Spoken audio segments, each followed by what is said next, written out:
Very much for the, okay, thank you everyone. And thank you very much to the organizers. Thank you to Norman, George, and Anne for inviting me today. And today I'm going to be talking about teaching speaking. And as the conference is about past, present, and future, this is going to be somewhat personal. And you may see some rather embarrassing photographs of myself as I talk about my time here in Japan and my experiences of teaching. So without further ado, let's begin with the first embarrassing photo. And I'd like to talk about my past. Now, I've been teaching in Japan for 24 years. And when I first came to Japan, I worked at an eikaiwa. An eikaiwa was a fantastic way to start. I liken it to learning to swim by being thrown in at the deep end. I arrived in Japan on the Monday, and I had a full teaching schedule on the Tuesday. And I was armed with the 3 Ps: practice, presentation, production. And that's how I approached my lessons at the beginning. But with speaking, it can be a little bit difficult. You know, it's good with grammar, you're presenting, you present a grammar point, students will practice it in a controlled practice. And then hopefully in the production stage, they will speak using this grammar point. But it doesn't really happen. Now, here in this picture is my very good friend, Jun Sato. And he was one of my first students in Japan. And he was a university student at the time. And he took my classes. And I think, like most of the students at eikaiwa, was what I was doing in the classroom really helping their speaking? Now, Jun developed into a fluent speaker of English. But as you can see from this photograph, this isn't taken in the classroom. This is taken in the bar. And Jun had the pleasure of drinking with us about 3 or 4 nights a week. And I believe that is how he developed his great English and wonderful sarcasm. Now, that exposure to English really, really helped him. And he joined in the conversation. And it was very, very, very, very natural. Now, when I began teaching, I would run to the classroom, to the staff room, and I'd look for textbooks to help me with the material that I wanted to teach. And there was a lot of textbooks, and I've actually, whoops, I've hit the wrong button. I've taken this and adapted it from a very famous textbook that will remain unnamed, but was very much a pioneer in communicative language teaching. When we were preparing our classes, always the first unit was about introducing yourself. And here I've got a very typical conversation. Now, I would like someone to volunteer, and I would like you to take the part of David, and I will take the part of Andy. Who would like to volunteer?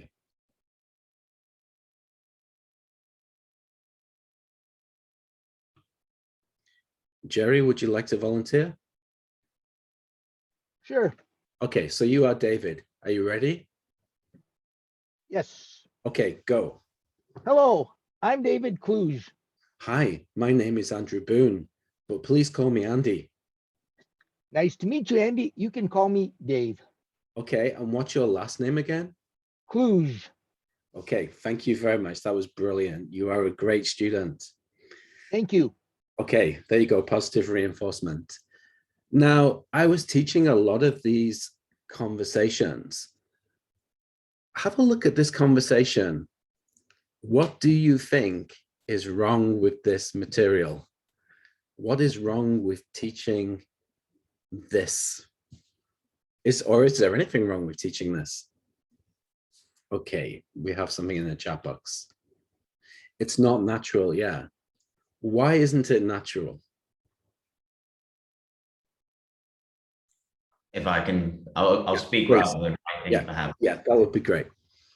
I mean, it's written as if it was perhaps written English, not spoken English, would be my main thing. Yes. So also, as mentioned in the chat, sort of if it's in a Japanese context, I think Darren mentioned that it's all English. Right. stuff. Yeah. I don't think I'm so concerned about the names, because then what we're going to do in the classroom is then change those names to Japanese names in a very natural setting. So that would be okay. If I were learning Japanese, I would want my Japanese textbook maybe to have Japanese names in the introduction, like I am Taro Hajimemashite, you know. It is a bit formal. Now, one of the problems here is it's incredibly unnatural. Natural spoken conversation has false starts, hesitation, overlapping discourse. As you can see, I'm doing it now. I'm speaking quite naturally. And do you actually introduce yourself at the beginning of a conversation? So we're setting up our students, or I noticed that when I was teaching in the Eikaiwa, I'm setting up my students to fail. When they go and study abroad, they come back and go, well, English isn't like this. You know, I don't go up to somebody in the street and go, hi, my name is Andy, nice to meet you. You know, it's just not natural. And the reason being is that, you know, textbook writers, material writers are writing to practice a grammar point or practice a particular vocabulary item. So they're just sitting there and writing the discourse. And that's when you said it's more written than spoken. That's because the material writer here has sat in a room and thought, okay, introduction, and they've written it. Okay, my second embarrassing photograph. Actually, this one isn't so bad. This was taken by my student in the classroom. So what is my present situation now? So I've got 23 years of experience here teaching in Japan, and I'm currently teaching English at a university level. And the way that I've started to teach spoken interaction is very different. And this started 2 years ago. And it's using what I'd like to call near authentic material to move away from the, hi, my name is Andy, nice to meet you. What's your name? Could you tell me your last name again? When I'm talking about near authentic material, we can't really have authentic material. I can't go around and record people having conversations. I will be arrested. You know, if I'm going around English speakers with a secret microphone and a covert operation, I would lose lots of friends, or I would be in trouble. So what we did when we were writing the material was ask a group of Americans who were improv drama experts, and we gave them like a prompt. We said, okay, I want you to imagine you're in this situation. Go. Then we recorded it. And from there, we have this very near authentic material. So if you can see in the picture, this context, this situation, you're starting university. It's the first day. You're a little bit late and you walk into the lecture hall or the classroom and all the seats are taken, but there's one seat.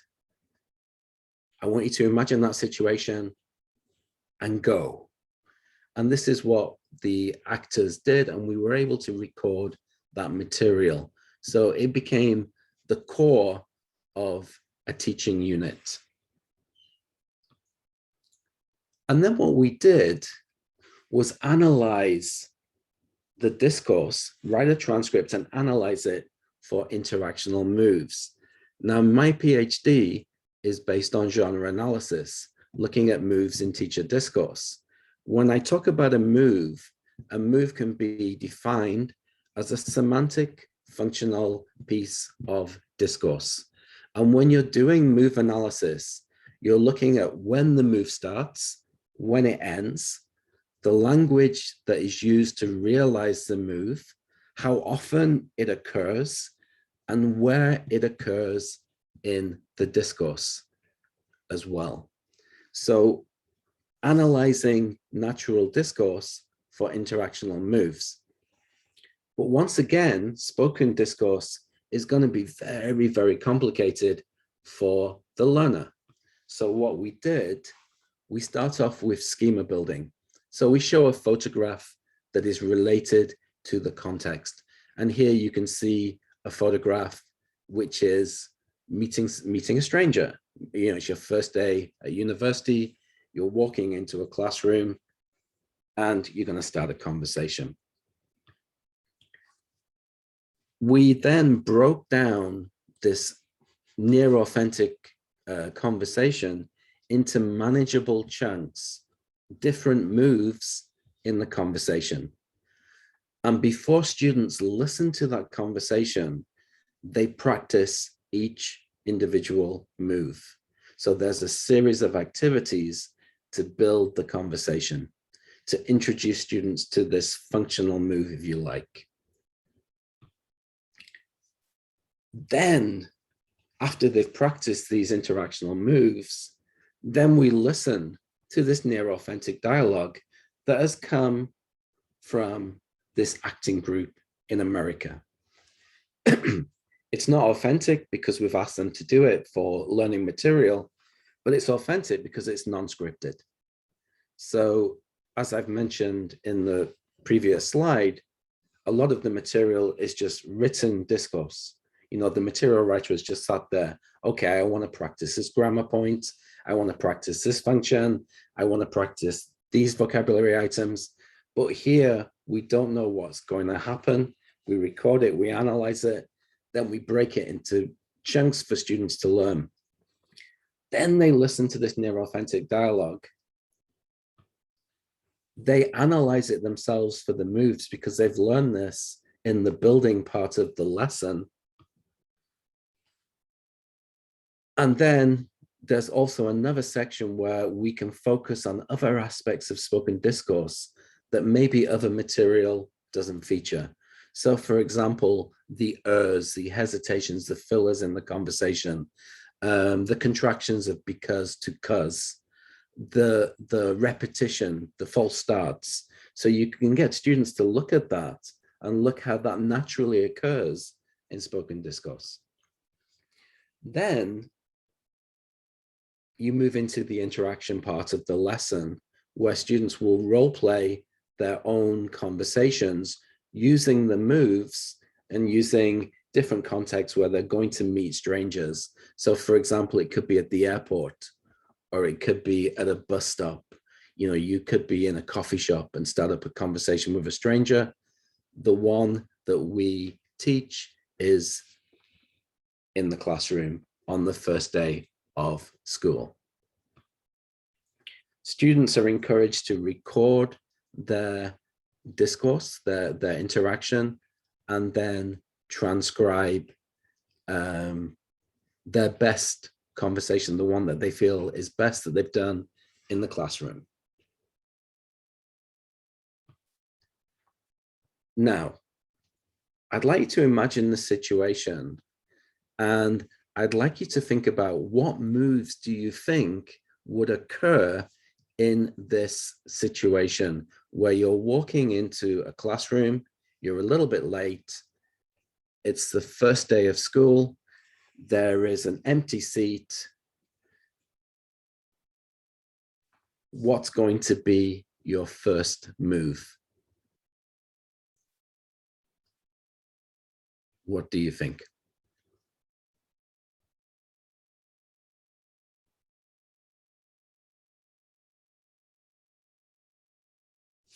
Okay. Maybe apologizing for being late, but the teacher isn't there yet.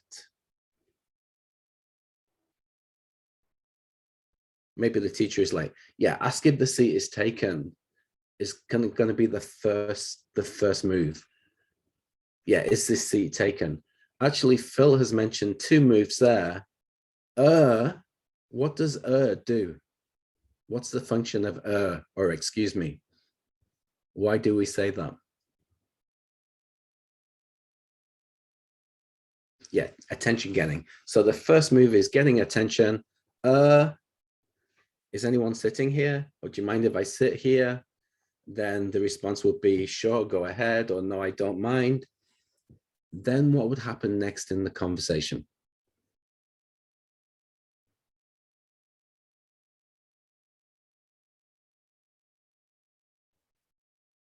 So you've sat down, what happens next?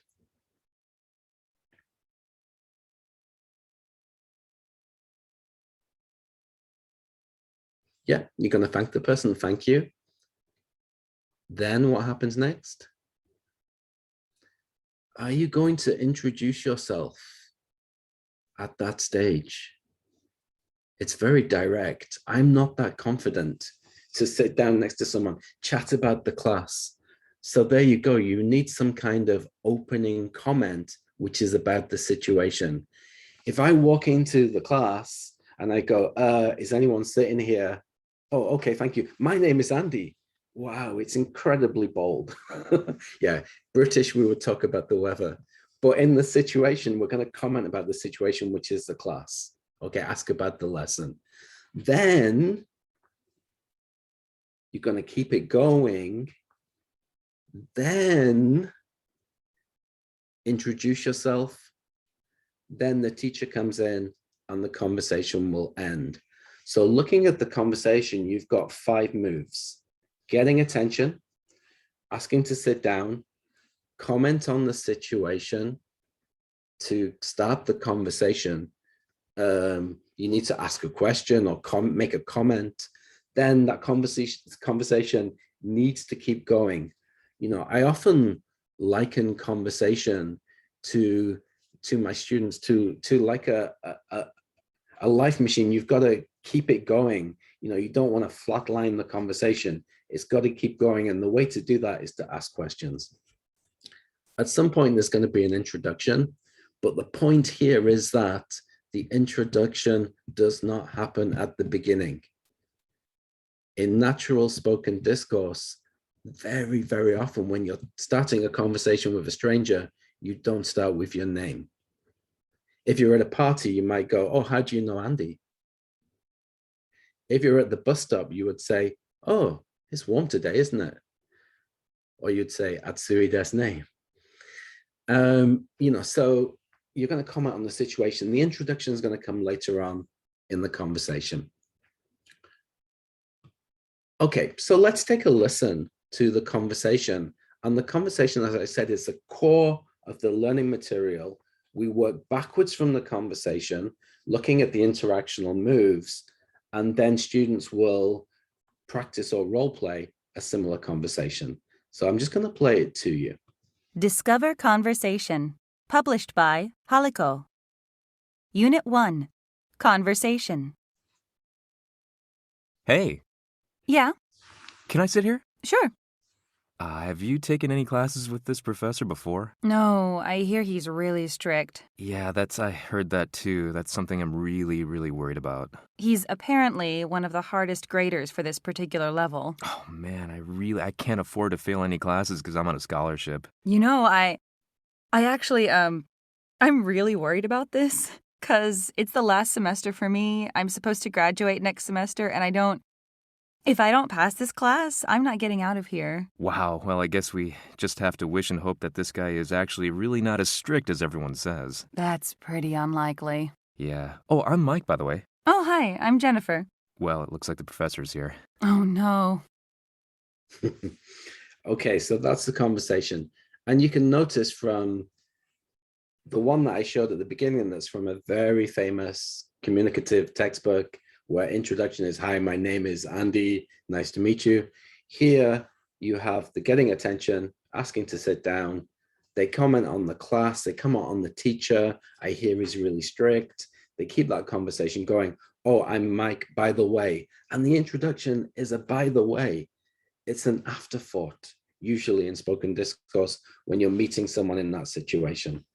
Then they end because the teacher is here. So currently, I'm teaching my speaking classes based on these near authentic materials where I'm looking at moves and students are then practicing and interacting together.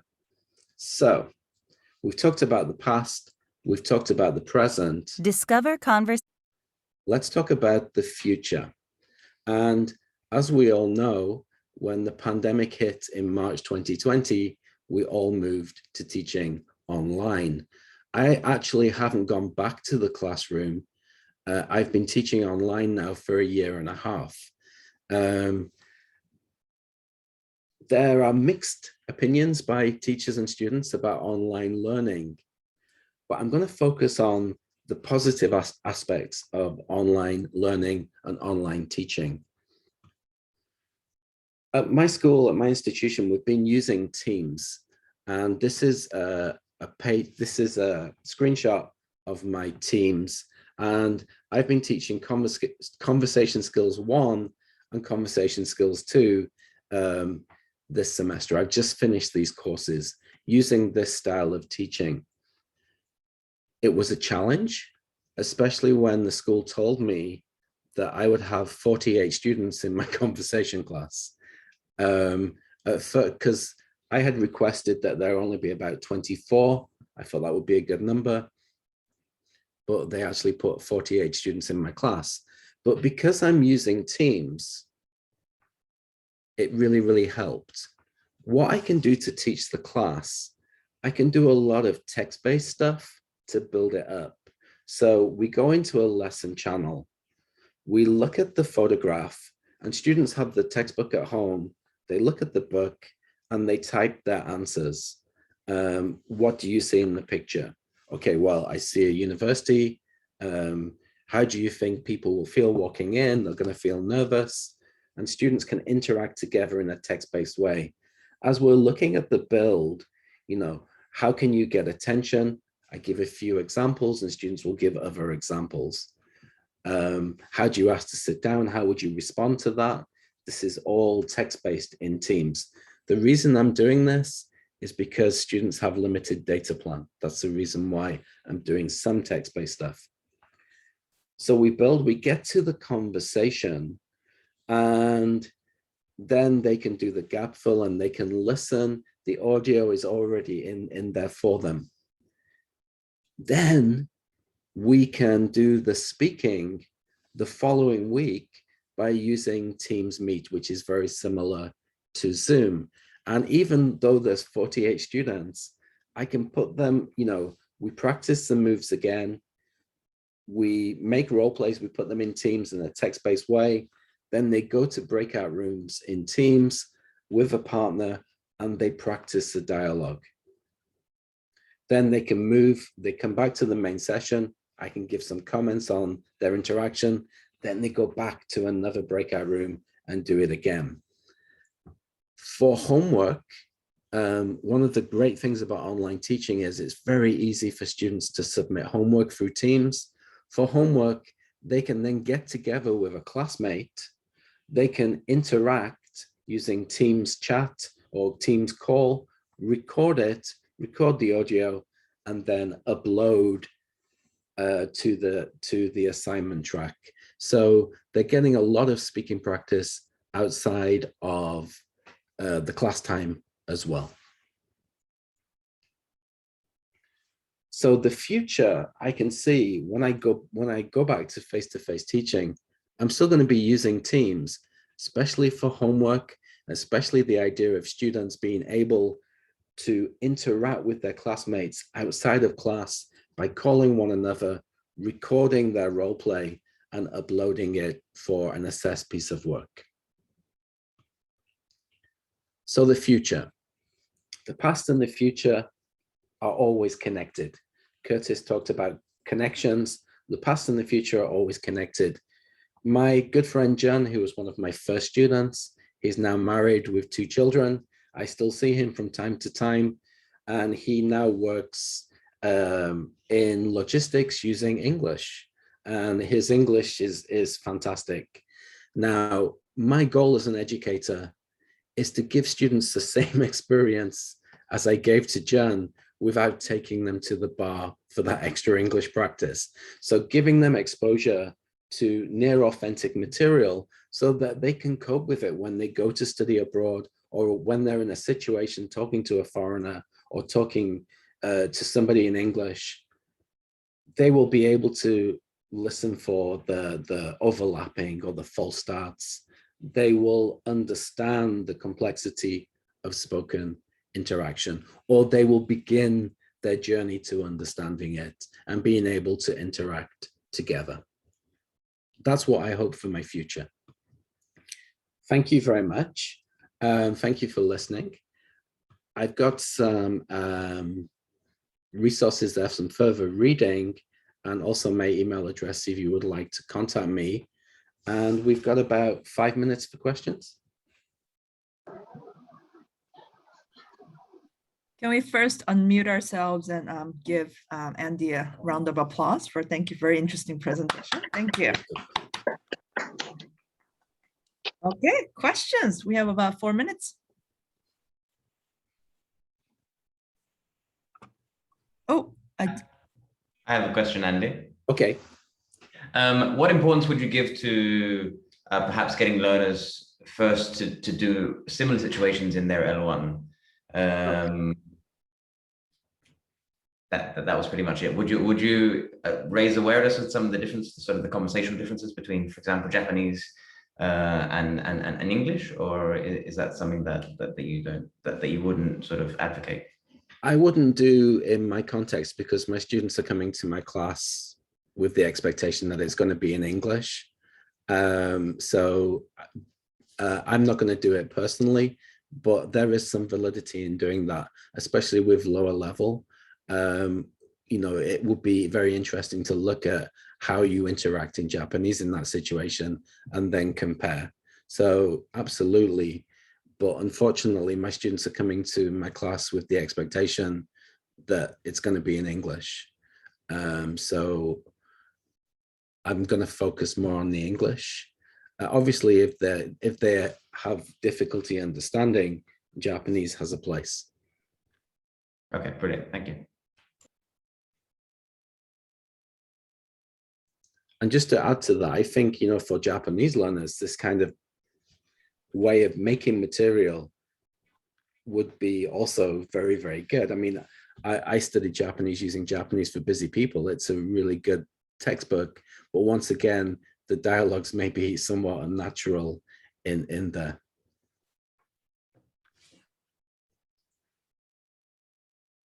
I can see somebody with a hand up, but when I hover, yeah, please ask your question. Sorry, I can't see your name, so. Okay, thank you, Andy. It's Darren. Oh, Darren, it's come up now. Thank you. You have a question in the chat, and I have the same one, so I'll just repeat what's there. It says, like, what level of students do you use these materials with? And what I would want to know is, like, that would be too hard for a lot of my students, that conversation. It's more like a TOEFL type of level. You have to remember that by the time they get to that dialogue, they've already looked at it, because the pre-activity actually introduces the language that's going to be in the conversation. So the conversation might be a little quick and somewhat challenging, but we've done a lot of pre-work before that. So I was teaching this with second-year students. There were a range of different levels last semester. Some students were pretty good and some students were very low. However, another advantage of online teaching, they can go back to the Teams lesson channel and look again at all of the language. They've got the audio there to practice as many times as they want. I have used this with low level to intermediate level students. And there's a lot of work. What I was doing this year, because I had 48 in the class, one lesson would be looking at the situation, the context, looking at the moves and the language of those moves and practicing those moves and getting to the conversation. Then I would set for homework to listen to the conversation and do the gap fill. Then when we came back for the second lesson, let's look at the answers for the conversation. Let's listen to it again. And now let's analyze the moves, because we've already practiced them in the previous lesson. So I would type into Teams, you know, in this conversation, how do they get attention? And students would answer, you know, you know, how do they ask to sit down? And they've got the dialogue in front of them. Then from there, they then develop their own situations. Now, they make a list in teams of where do you meet strangers? Where would you start a conversation with a stranger? Okay, I'm in a coffee shop. Then they can use that as the platform for their own conversations. So when we talk about level, I was teaching second year university students, but my institution is on the lower end of the scale. And I had a mix of students. And the great pleasure was looking at their homework, looking at their transcriptions, and looking at how they'd understood the moves and were able to, you know, not put the introduction at the beginning, but put it as a by the way in the middle, you know. I hope that answers your question. Yes, yeah, thank you. Thank you, everyone. Thank you, Andy, and thank you for the questions. I would like to remind you